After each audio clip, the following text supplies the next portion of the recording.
On the news tonight, Delta APC leaders set for 2027 election victory. State government pledges secure business environment to global investors.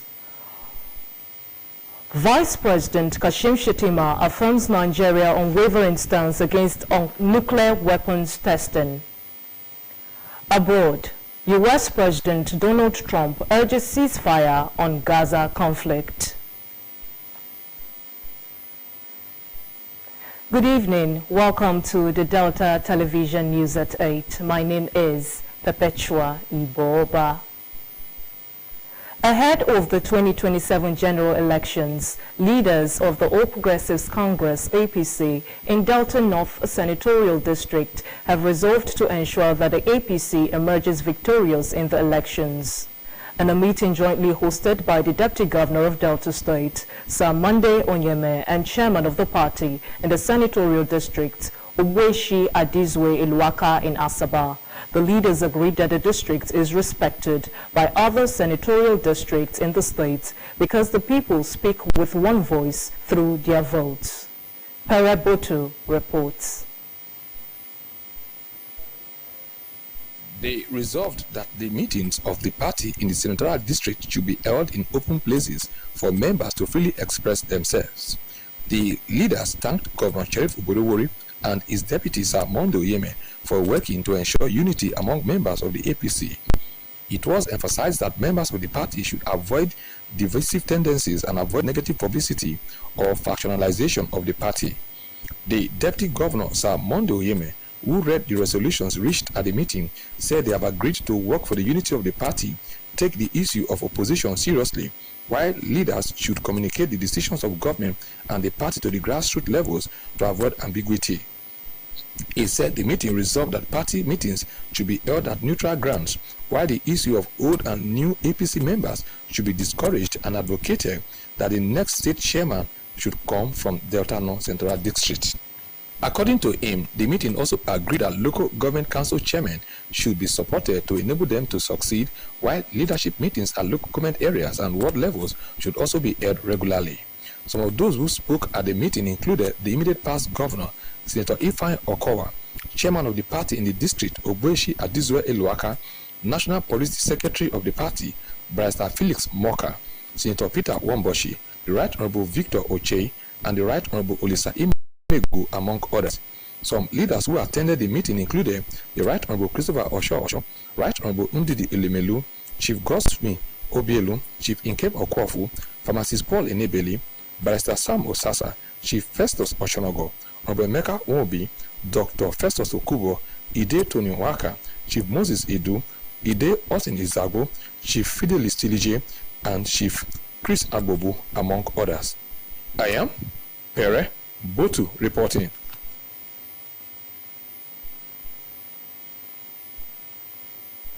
The leadership of the All Progressives Congress, APC, Kiabodo Ward 8 in Borutu local government area on Sunday officially received former leaders and members of the People's Democratic Party, PDP, in the ward. Welcoming the former leaders and members of the PDP, including the Delta State Commissioner, Directorate of Riverine Infrastructural Development, Chief Ebikeme Clark, to the APC fold, the ward chairman, Chief Julius Odopo, said the development is a win-win situation for the ward. The report.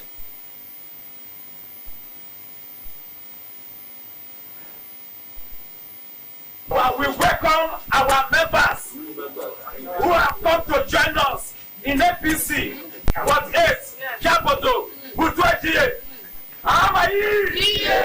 The official welcoming of former leaders and members of the PDP Kiabodo Ward 8 in Borutu local government area to the APC was likened to the return of peace after a lingering political conflict between brothers. Chief Odopo said the unification of the APC and former PDP members was a symbol of collective strength, renewed commitment, and shared belief in the vision and values of the APC towards promoting the renewed hope agenda for a more ambitious agenda. APC leader in the Kiabodo Ward 8, Professor Moses Adagbagbiri, and Mr. Paul Ozano said APC was home for all, stressing that unity amongst leaders and members was a prerequisite to the growth of the party in the area. This meeting marks an important moment in our political journey as we come together, both old and new members, to chart a united cause for the nature of our world.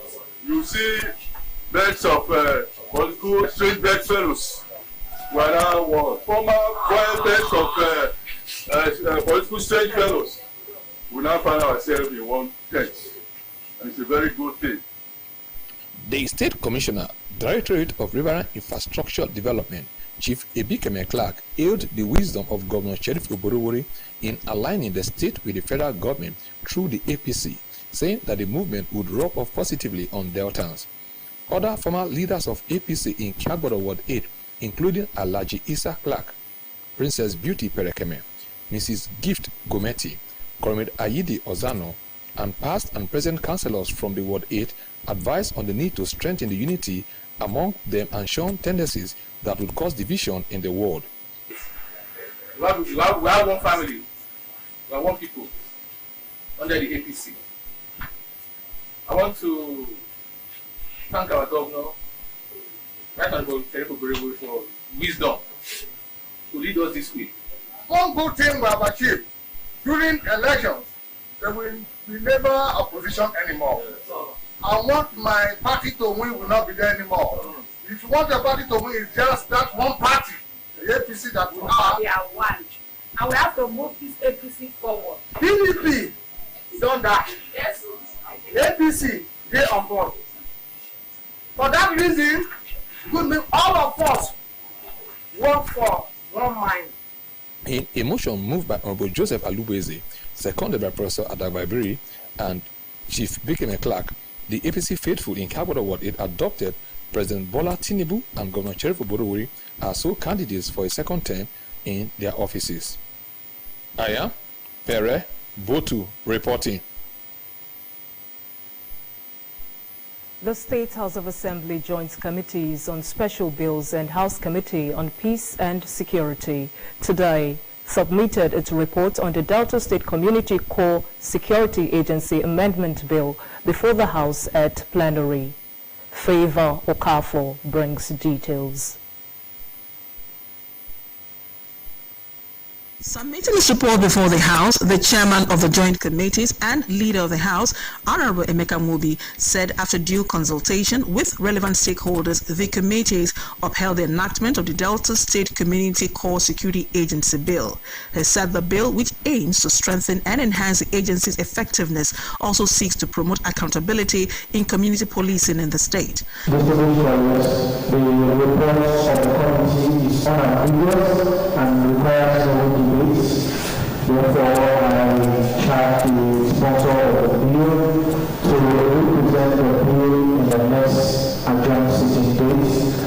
The House also granted leave to the member representing Ughelli North 2, Honorable Spencer Wolfer, to bring in a bill for a law to repeal the Delta State Lotteries Board Law of 1976, the Delta State Lotteries Law 1990, Delta State's Pools Betting Control and Taxation Law of 1996, the Delta Casino Gaming Machines Management Law of 1996, and the Delta State Betting Duty Law of 1954, in order to enact a law to establish the Delta Gaming Board, which is to help regulate and control gaming activities in the state. The bill, which was unanimously adopted by the House, was then deferred to July 22 for second reading. Earlier, Speaker, the Right Honorable Emomotimi had, on behalf of the state legislature, congratulated the immediate past governor of the state, Senator Ifeanyi Okowa, on his birth anniversary. Also, to the Delta State students who represented Nigeria in the World School Debate Championship held in Doha, Qatar, as well as the Niger Delta Development Commission, NDDC, for its 25 years celebration. From the State House of Assembly, Favor Okafor reporting.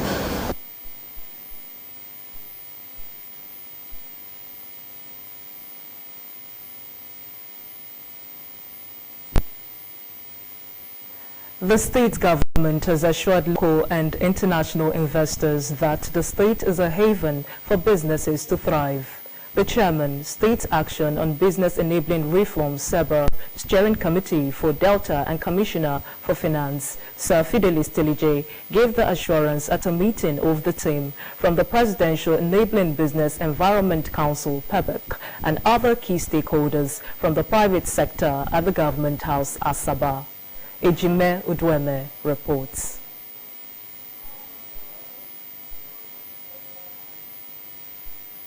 Sir Tilije said Governor Sheriff Oborewuri has created enabling business climate for investors through the Delta State Investment Development Agency, DIDA, and expressed government's readiness in job and wealth creation through the industrial sector. The Finance Commissioner said the Presidential Enabling Business Environment Council was a welcome development, pointing out that it afforded the state opportunity to key into the project to make it easier for businesses to blossom. Delta is doing so much in ensuring that there is a one tax shop in Delta State. And that's why the IRS Executive Director mentioned earlier that we have only one demand notice. The Commissioner for Works, Rural Roads and Public Information, Mr. Charles Abiango, said the synergy between private business owners and state government was cordial, affirming that several policies and programs have been provided by Governor Sheriff Oborewuri for businesses to excel. And if the private sector must thrive, government that has the responsibility to regulate the economies of state must be able to understand their needs. And once you understand their needs, then that speaks to creating that enabling atmosphere for them to operate. Enabling atmosphere goes beyond the issue of physical infrastructure. When you talk about creating opportunities for certain reforms that will enable business to thrive, it means also looking at the policies you are putting in place. In a panel section, Commissioner for Lands and Service, Chief Emmanuel Obiode, his counterpart in Trade and Investment, Mr. Samuel Oligida, the Director General, Delta State Investment Development Agency, DIDA, Honorable Anthony Eleke Okuri, Executive Secretary of the Delta State Small and Medium Scale Enterprises, Dr. Godwin Adelon, and Professor Frank Nugo of the Board of Internal Revenue said a lot was being done to boost trade and investment in the state. The Director General, the Presidential Enabling Business Environment Council, PEBEC, Princess Zera Audu, in a video goodwill message, said the nationwide tour was to give a first-hand information on performance of states and thank the Nigerian Governors Forum, the World Bank, and other donors for their support. Ejime Udweme reporting. The Asaba of Asaba, Obi Epiphany Azinge, Senior Advocate of Nigeria, has been commended for inaugurating the Asaba Drug Awareness and Rehabilitation Committee as a measure from the palace to tackle the worrisome incidents of drug abuse in the capital city. The Director General of the State Bureau for Orientation and Communication, Dr. Fred Ogenesive, gave the commendation when he received members of the Drug Awareness and Rehabilitation Committee in his office in Asaba. Gloria Otolo reports. Dr. Ogenesive said drug abuse, especially among youth, was particularly concerning as it could lead to addiction, mental health problems, and even death, adding that in Delta State, cases had been seen of young persons whose life had been ruined by substance abuse.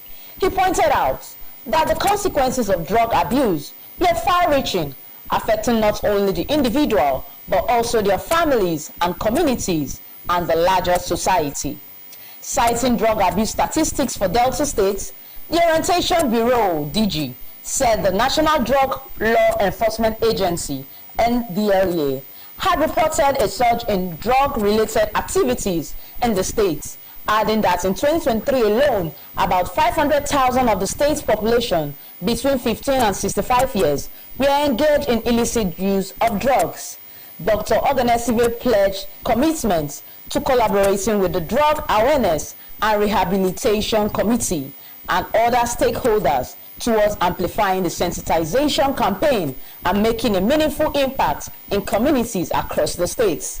The relationship between crime and illicit substance and drug abuse is multifaceted. Illicit drug trafficking is often linked to organized crime. As a bureau, we are committed to collaborating with the committee and other stakeholders to amplify the sensitization campaign and make a meaningful impact in our communities. A member of the Asaba Drug Awareness and Rehabilitation Committee, Obiwanyi Ajufo, said goal of the committee was to save countless lives affected by drug abuse in villages and towns. She expressed the committee's readiness to collaborate with the relevant stakeholders in educating people in rural areas about the dangers of drug abuse, aiming to make a positive impact on their society. We want to tag along with all the resources the government has so we can help our people inside the villages in Asaba, a lot of them. So it will be an honor to have you, your team, along with us, work with you inside the villages. The state commander of the NDLA, Barrister Abubakar Wada, represented by the deputy commander, Mr. Victor Osibo, emphasized that guiding children against drug abuse was a shared responsibility and advised parents to play active roles in raising their children towards the right path. Other speakers emphasized the importance of collaborative efforts in tackling drug abuse. Gloria Otolo reporting.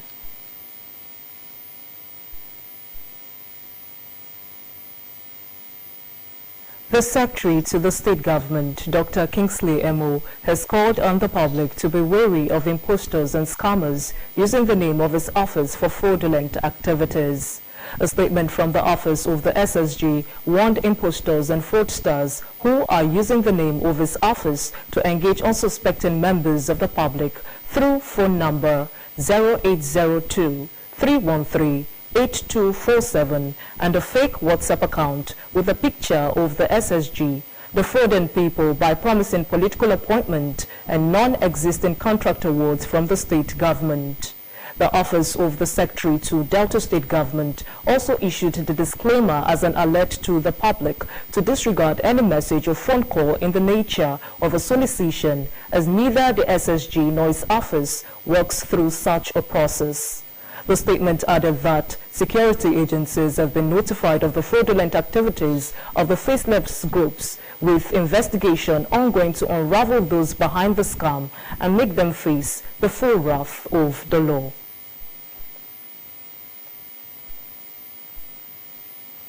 In a strong move to forestall crisis over lingering land dispute, the Delta State Government has issued a stern warning to communities involved in the contentious land issue in Anyocha South local government area to strictly adhere to government directives or face sanctions. The Special Advisor to the Governor on Peace Building and Conflict Resolution, Chief Edwin Uzo, gave the warning during a fact-finding visit to the disputed land between Omuoma in Ishiago and Ewolo communities. Henry Onogwa reports.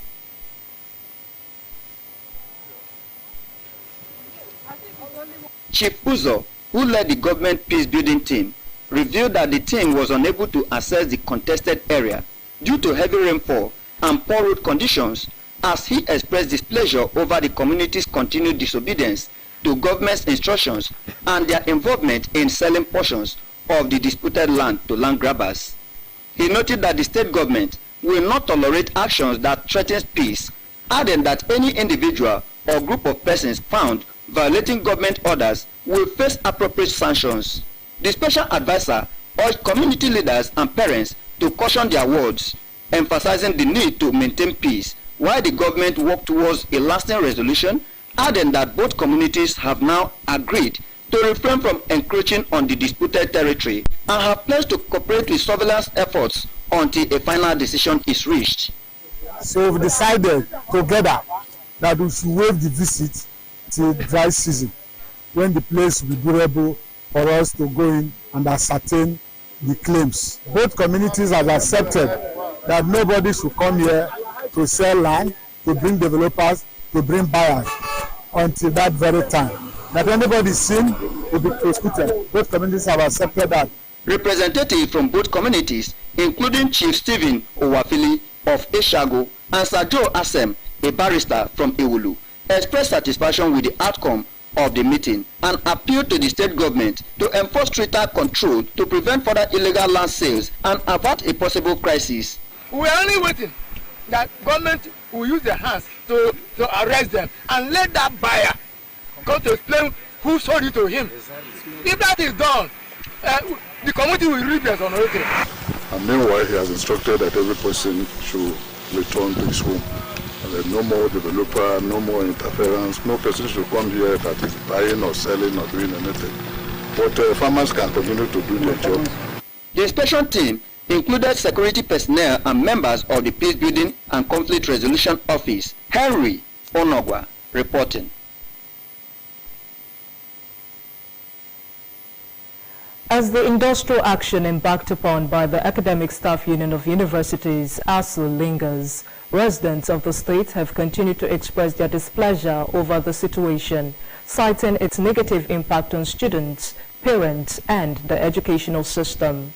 Our correspondent, Henry Onogwa, went round town to gather public opinions on the matter.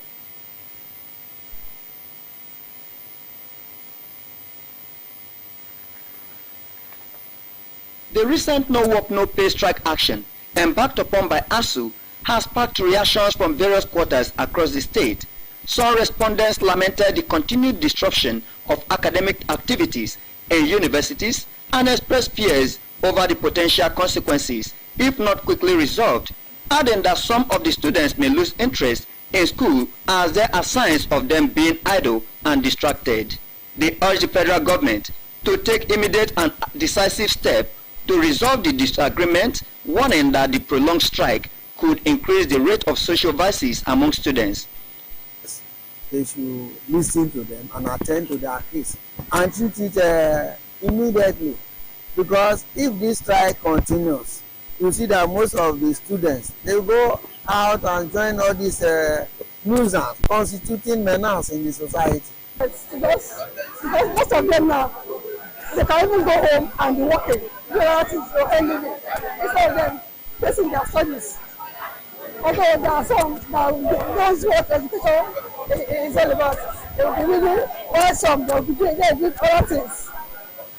Another respondent argued that the strike was necessary to compel the government to prioritize the welfare of lecturers and address the long-standing issues of irregular salary payments. Tell you how plus and minus years of strike and months of strike and academic section is being affected. Imagine a child that is reading and ready for exam, they now go for strike. They need to start afresh again. Parents will start doing another budget.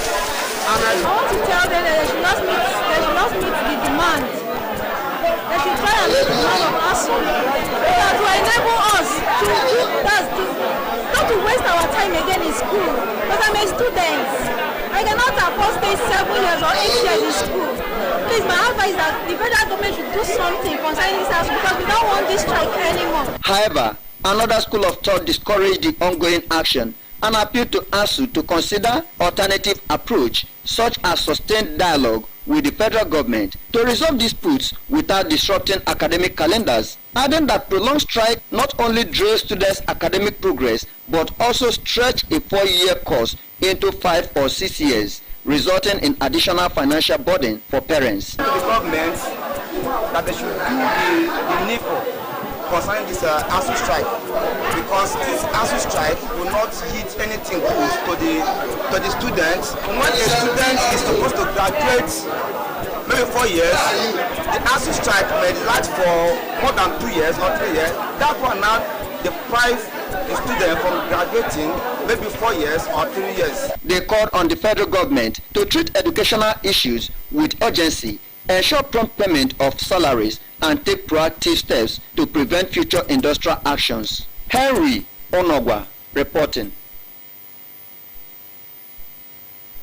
Governor Sheriff Oborewori has congratulated the immediate past governor of the state, Senator Ifeanyi Okowa, on the occasion of his 66th birth anniversary. Governor Borewore, in a congratulatory message signed by his chief press secretary, Sir Festus Aho, described Senator Okowa as a visionary leader, astute politician, and a committed statesman whose legacy of selfless service continues to inspire millions across Delta State and beyond. The governor praised Senator Okowa's exceptional leadership during his 8-year tenure as governor, stating that his tenure laid the foundation for sustained growth and progress in the state. He noted that the celebrant's deep love for Delta and Nigeria is evident in his unwavering dedication to public service, first as the local government chairman, commissioner, secretary to the state government, senator, and then governor. He prayed God to grant the former governor more years of good health, strength, and wisdom to continue rendering valuable service to the nation and humanity. The State Commissioner for Special Duties, Government House, Dr. Ifeanyi Swaza, has felicitated the immediate past governor of the state, Senator Ifeanyi Okowa, on the occasion of his 66th birthday. Dr. Swaza, in a congratulatory message, wished the former governor a happy, glorious, and memorable celebration. The Commissioner for Special Duties described the former governor as a visionary leader whose indelible impact and astute acumen will continue to be relevant in the state. He commended Senator Ifeanyi Okowa's visionary leadership and administrative acumen, which, according to him, resonates loudly in the state.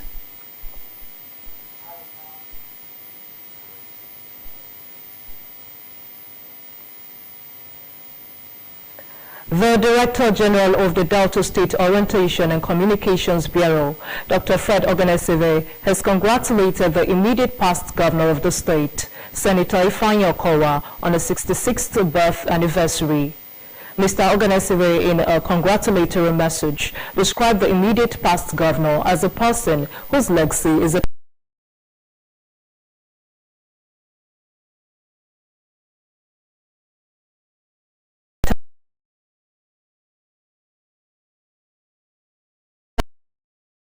testament to his own economic growth. The DG recalled that the former University Abo, Dennis Osadebe University Asaba, and Delta State University of Science and Technology Ozoro, now Southern Delta University Ozoro, which would continue to empower generations of Deltans with knowledge and skills. He also noted that Senator Okowa also built a world-class state secretariat in Asaba, underground water tunnels, Stephen Keshi International Stadium, Asaba, and carried out major construction work and concession, the Asaba International Airport, among others. He prayed God to grant the former governor good health, joy, and fulfillment, and as he soars gracefully in life.